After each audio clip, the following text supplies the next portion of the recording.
Ce que je vais vous raconter aujourd'hui n'est pas une histoire d'horreur. C'est un récit qui commence dans le couloir mal éclairé d'un hôtel bon marché de Lisbonne, mais qui étend ses doigts fantomatiques à travers l'océan et le temps, plongeant au plus profond des plaies béantes de l'histoire. L'histoire de Clara, une jeune historienne brésilienne, et de ce qu'elle a trouvé à l'intérieur d'un matelas, est de celles qui se nichent au fond de votre esprit et refusent d'en sortir. Le titre qui vous a amené ici n'est que la porte d'entrée vers un abîme bien plus profond et effrayant. Elle a trouvé une personne à l'intérieur du matelas de l'hôtel. Et ce qui s'est passé ensuite fut, en effet, épouvantable. Mais pas de la manière que vous imaginez. La vérité, comme Clara allait le découvrir, est infiniment plus complexe et terrifiante que n'importe quel conte de fantômes. Notre histoire commence par une nuit froide et humide de novembre à Lisbonne. La ville, avec sa mélancolie charmante et ses rues pavées et mouillées, était le décor parfait pour ce qui allait suivre. Clara Mendes, une chercheuse d'une trentaine d'années, était en ville pour une conférence sur les relations postcoloniales entre le Portugal et l'Afrique lusophone. Elle était spécialiste des artefacts et des traditions du bassin du Congo, une passion qui la consumait depuis l'université. Comme son budget était serré, financé par une modeste bourse d'études, elle logea dans un endroit appelé Pensão do Comércio. Ce n'était pas un hôtel de luxe, loin de là. C'était un de ces établissements anciens, figés dans le temps, avec du papier peint délavé, une odeur de poussière et de vieux bois, et un silence pesant qui semblait garder les secrets de décennies. La troisième nuit, la fatigue de la conférence et des longues marches à travers la ville l'a finalement vaincue. Elle se jeta sur le lit, sentant les ressorts protester sous son poids, et c'est là qu'elle le remarqua. Quelque chose n'allait pas avec le matelas. Il n'était pas seulement vieux et inconfortable. Il y avait une bosse large, dense, et à la forme étrangement irrégulière, juste au milieu de son dos. Irritée, elle se leva et palpa la surface du tissu usé. C'était dur comme de la pierre à certains endroits, mais il y avait aussi une certaine malléabilité organique à d'autres. Ce n'était pas un ressort cassé, c'était quelque chose, à l'intérieur. Un mélange de dégoût et de curiosité la submergea. L'odeur de la chambre, qu'elle avait d'abord attribuée à l'âge du bâtiment, semblait maintenant émaner directement du lit. Ce n'était pas une odeur de moisi ordinaire, c'était une odeur terreuse, mêlée à quelque chose de métallique, presque comme du sang séché, et une touche d'épices exotiques et de bois ancien. Son cœur commença à s'accélérer, son esprit, entraîné à trouver des schémas et des histoires dans les objets, se mit à tourner à plein régime. Qu'est-ce que ça pouvait être? Un animal qui s'était niché là pour mourir? Des déchets oubliés? L'imagination, cet outil terrible et merveilleux, commença à peindre des scénarios grotesques. L'idée de dormir là-dessus la remplit d'une terreur viscérale. Poussée par une impulsion qu'elle ne pouvait expliquer, un mélange de répulsion et de compulsion académique à découvrir, Clara alla à sa valise et prit un petit canif qu'elle portait toujours pour ouvrir les cartons de livres. Les mains tremblantes, elle fit une petite entaille dans le tissu épais du matelas. La fente s'ouvrit, libérant une bouffée de cette odeur étrange, maintenant plus forte, plus puissante. À l'intérieur, au milieu du rembourrage de coton jauni et de paille, elle vit quelque chose de sombre. Ce n'était pas un corps en décomposition, comme la partie la plus primitive de son cerveau le craignait. C'était quelque chose de solide, de sculpté. Le cœur battant contre ses côtes, elle agrandit la coupe, déchirant le tissu avec une force désespérée. Et alors, elle vit, niché à l'intérieur du matelas comme un fœtus macabre dans un utérus de tissu et de ressorts, il y avait une figure, une statue en bois sombre, d'environ 60 cm de haut, de forme vaguement humaine. Le corps était trapu, couvert de nœuds et de résine. Le visage était un masque à l'expression féroce, avec des yeux faits de fragments de miroir qui brillaient-ils opaques dans la faible lumière de la lampe de chevet. Mais la caractéristique la plus épouvantable, celle qui lui coupa le souffle, était ce qui recouvrait le torse de la figure. Des clous, des centaines de clous, de pointes et de lames de métal de toutes tailles et formes, rouillés par le temps, étaient profondément enfoncés dans le bois. Chacun semblait avoir été martelé avec une fureur et une intention terribles. Sur son abdomen, il y avait une cavité scellée avec de la résine et un miroir plus grand, maintenant fissuré. Clara recula, trébuchant sur ses propres pieds et tombant assise par terre. Une sueur froide coulait sur son front. Elle ne regardait pas une simple sculpture tribale. Elle savait ce que c'était. Au cours de ses années d'études, elle n'avait vu de telles figures que dans des livres poussiéreux et des collections de musées hautement protégés. C'était un Onkisi Nkondi, une figure de pouvoir du peuple Bakongo, un objet qui n'était pas seulement un objet, c'était un juge, un vengeur, un chasseur de malfaiteurs, un réceptacle pour un esprit. Et celui-ci, avec son énergie palpable, son aura de violence contenue, semblait ancien, puissant et profané. La première question qui hurla dans son esprit fut « Comment, au nom de tous les dieux et esprits, une pièce de pouvoir du Congo, un artefact d'une immense valeur spirituelle et historique, avait-il atterri à l'intérieur d'un matelas bon marché à Lisbonne ?» La deuxième question, encore plus effrayante, était « Quelle était l'histoire de ce Nkizi en particulier ?» Chaque clou enfoncé dans son corps représentait un serment, un pacte, une sentence. Cette figure était un registre vivant de décennies, peut-être de siècles, de douleurs, de fureur et de quête de justice. Que diable faisait-il là, caché de manière si profane et désespérée? La terreur initiale de Clara commença à se transformer en quelque chose de différent, une obsession. Elle ne pouvait pas simplement appeler la police. Que dirait-elle? J'ai trouvé un artefact africain effrayant dans mon matelas. Il le confisquerait, le jetterait dans un dépôt de pièces à conviction. Peut-être le remettrait-il à un musée où il ne serait qu'un autre objet exotique dans une vitrine en verre, son histoire et son pouvoir ignorés. Non. Elle sentit une responsabilité écrasante. Ce Nkisi n'était pas une trouvaille. C'était une apparition, un appel à l'aide venant du passé. Cette nuit-là, Clara ne dormit pas. Elle s'assit sur le sol de la chambre d'hôtel, observant la figure sombre qu'elle avait libérée de sa prison de tissu, sentant les yeux de miroir du Nkisi la regarder en retour, et elle sut que sa vie venait de prendre un tournant dangereux et irrévocable. L'histoire épouvantable n'était pas d'avoir trouvé la personne dans le matelas. L'histoire épouvantable ne faisait que commencer. Les jours suivants, la conférence devint un brouillard insignifiant. L'esprit de Clara était ailleurs. Elle changea de chambre, prétextant une infestation de punaises de lit à la réceptionniste indifférente, et emporta le Nkisi avec elle, soigneusement enroulé dans plusieurs couches de ses propres vêtements et caché au fond de sa valise. Le porteur était étrange. L'objet était lourd, non seulement en kilogrammes, mais d'une densité qui semblait aspirer l'énergie de l'environnement. Parfois, elle croyait sentir une légère vibration venant de l'intérieur de la valise, ou entendre ce qui semblait être le tintement subtil du métal, même lorsqu'elle était immobile. Clara se plongea corps et âme dans la seule chose qu'elle savait faire, la recherche. Elle devait comprendre la provenance de cet objet. Son point de départ était la Pensão do Comércio. Elle passa des heures à la Bibliothèque nationale du Portugal, fouillant les archives, les registres de propriété et les vieux journaux. La pension avait été fondée à la fin des années 1970. Une période tumultueuse de l'histoire portugaise. C'était l'époque des retornados, les colons portugais qui sont revenus en masse des colonies africaines après les guerres d'indépendance et la révolution des œillets. Des milliers de personnes qui avaient tout laissé derrière elles, en Angola, au Mozambique, en Guinée-Bissau. Et c'est là qu'elle trouva un nom, Sebastião Alvarez, le fondateur et propriétaire original de la Pensão do Comércio, un retornado d'Angola.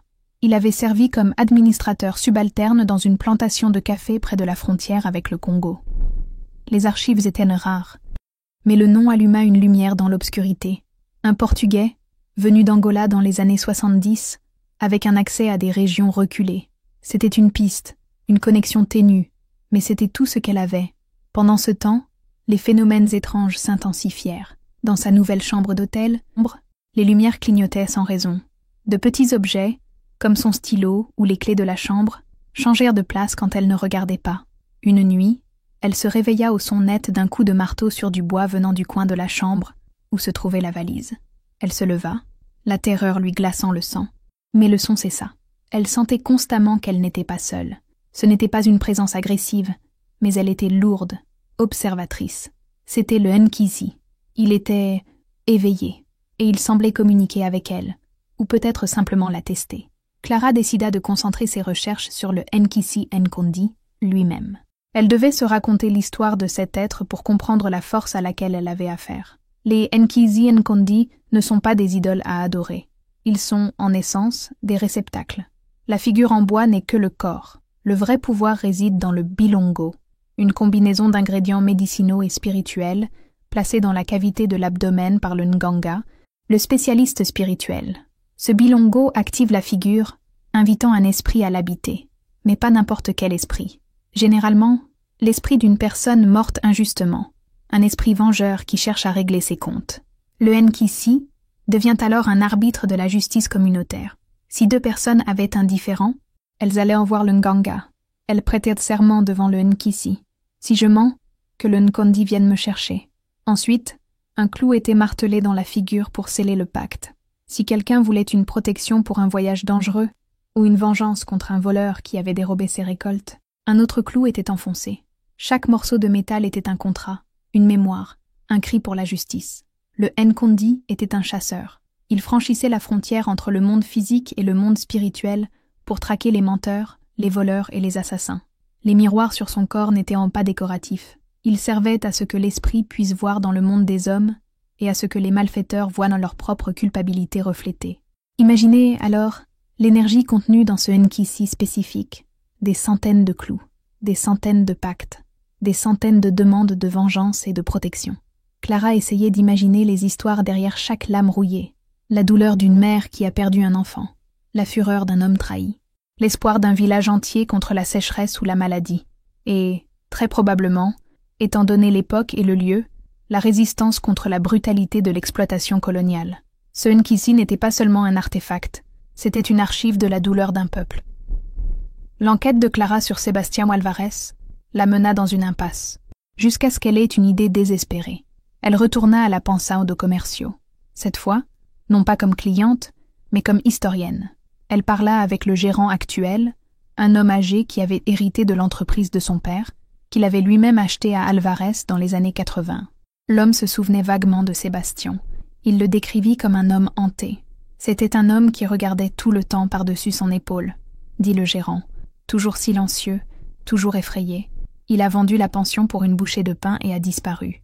Il disait que l'Afrique l'avait suivi jusqu'ici, qu'il n'arrivait pas à dormir. Il disait qu'il entendait des coups de marteau la nuit. Des coups de marteau. Le mot frappa Clara comme un coup de poing. C'était la même chose qu'elle entendait. La connexion était réelle. Le gérant, voyant l'intérêt sincère et peut-être la pâleur sur le visage de Clara, se souvint de quelque chose d'autre. Quand mon père a acheté l'endroit, il y avait une boîte avec de vieilles affaires de M. Álvares à la cave. Des lettres, quelques documents. Mon père ne l'a jamais jetée. Je pense qu'elle est toujours là. La cave était un endroit humide et sombre, plein de meubles cassés et de toiles d'araignée. Mais dans un coin, il y avait une petite boîte en bois vermoulu.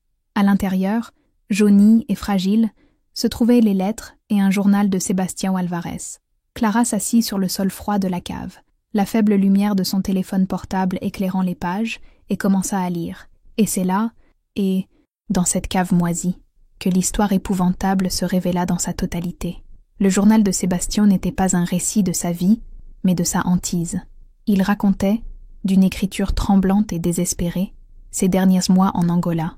Il n'était pas seulement un administrateur. Il faisait partie d'une milice informelle de colons qui pacifiaient les villages locaux résistant au travail forcé. Lors d'une de leurs incursions, ils attaquèrent un village qui, selon les rumeurs, était protégé par un Nganga puissant. Ils pillèrent et brûlèrent. Sebastião, fasciné et cupide, pénétra dans la cabane d'une Nganga et vola ce qu'il pensait n'être qu'une idole laide et curieuse. Le Nkisi Nkondi. À partir de ce jour, sa vie devint un enfer. Les hommes qui étaient avec lui lors de l'incursion commencèrent à mourir de manières étranges. L'un tomba dans un puits sec. Un autre fut mordu par un serpent dans sa propre chambre. Un troisième devint tout simplement fou, criant à propos d'un homme de clous qui le pourchassait dans ses rêves. Sebastião s'enfuit au Portugal avec les Retornados, emportant le Nkisi avec lui. Il tenta de s'en débarrasser. Il le jeta dans une rivière, mais le lendemain matin, l'objet était sur le seuil de sa porte, mouillé et couvert de limon. Il essaya de le brûler, mais le bois ne prenait pas feu. Seuls les clous brillaient d'une chaleur rouge. Aterrorisé, il réalisa qu'il était enchaîné à l'esprit qu'il avait profané. Il ne pouvait pas le détruire. Il ne pouvait pas l'abandonner. Le Nkisi le chassait lentement, se nourrissant de sa peur. Les coups de marteau qu'il entendait la nuit, écrivit-il, étaient à l'esprit enfonçant de nouveaux clous en lui-même, des clous de vengeance pour la profanation. Dans un dernier acte de désespoir, il acheta la pension et cacha le Nkisi dans l'endroit le plus banal et improbable qu'il pût imaginer, à l'intérieur d'un des matelas, espérant que le flux constant d'étrangers, de vie et de rêves passagers, pourrait d'une manière ou d'une autre confondre ou affaiblir l'esprit chasseur. La dernière entrée du journal était presque illisible. Il ne me laisse pas dormir. Le miroir montre le visage de ceux que j'ai tués. Le son des clous est dans ma tête. Ce n'est pas un objet, c'est une tombe. Et il veut m'emmener à l'intérieur. Que Dieu me pardonne. Clara ferma le journal, tremblant de manière incontrôlable. Maintenant, tout avait un sens. L'odeur, les sons, la présence. Le Nkisi n'était pas mauvais en son essence. C'était un instrument de justice qui avait été volé, profané et transformé en un instrument de tourment personnel par son voleur. L'esprit à l'intérieur était piégé, furieux, et maintenant, avec la mort de Sébastien Alvarez, que Clara découvrit plus tard s'être suicidé des années auparavant, l'esprit était à la dérive. Et elle, Clara, l'avait trouvé. Elle l'avait réveillé de sa dormance. Que voulait le Nkisi d'elle? Serait-elle la prochaine victime de sa fureur déplacée? De retour dans sa chambre, Clara regarda la valise avec une nouvelle sorte de peur. Ce n'était plus la peur de l'inconnu, mais la peur du connu. Elle était en présence d'une victime et d'une arme à la fois, une entité avec une histoire de douleur inimaginable. Ce qui se passa après la découverte du journal fut la partie vraiment épouvantable du voyage de Clara. Cela n'impliquait pas de monstres sortant des placards, mais une bataille psychologique et spirituelle qui testa les limites de sa santé mentale et de son courage. Les phénomènes devinrent plus directs. Une nuit, elle se réveilla et vit la figure du Nkisi debout, seule, au milieu de la chambre. La valise était ouverte. Aucun son, juste la présence écrasante de la statue de bois et de clous, ses yeux de miroir reflétant la lumière de la lune qui entrait par la fenêtre. Clara ne cria pas. Elle resta paralysée, le regardant. Elle sentit une vague de tristesse et de colère émaner de l'objet, une cacophonie de voix silencieuses criant pour la justice. Elle comprit que le Nkisi ne voulait pas lui faire de mal. Il se montrait, communiquant son histoire, son emprisonnement. Il demandait de l'aide de la seule manière qu'il connaissait. Clara sut ce qu'elle devait faire. Ce Nkisi n'appartenait pas à un musée, et certainement pas à elle. Il appartenait à sa terre. Sa seule fonction, son seul but, était la justice. Et la plus grande injustice de toutes avait été son vol. La seule façon de calmer l'esprit furieux à l'intérieur était de compléter sa mission finale, rentrer chez lui. Le rapatriement n'était plus seulement une question académique ou politique pour elle maintenant. C'était une nécessité spirituelle, une question de vie ou de mort, peut-être pas pour elle, mais pour l'esprit emprisonné.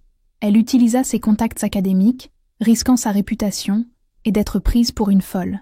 Elle contacta un collègue plus âgé, un historien de l'art angolais renommé nommé Dr. Kossi Adebayo.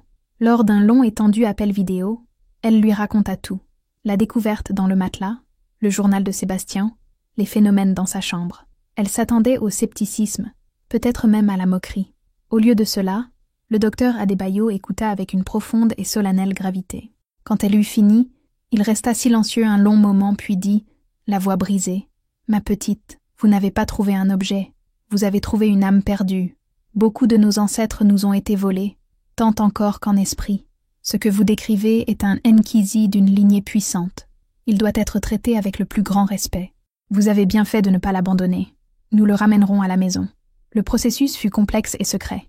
Il impliqua des canaux diplomatiques informels et l'aide de chefs communautaires au Congo et en Angola, descendants du peuple Bakongo. Clara devait apporter le Nkisi à un point de rendez-vous à Bruxelles, l'ancienne métropole coloniale du Congo, un lieu ironiquement symbolique. La nuit précédant son départ de Lisbonne fut la plus terrifiante de toutes. Ce fut le point culminant de son épreuve. Alors qu'elle se préparait à emballer le Nkisi pour la dernière fois, l'atmosphère dans la chambre d'hôtel devint glaciale.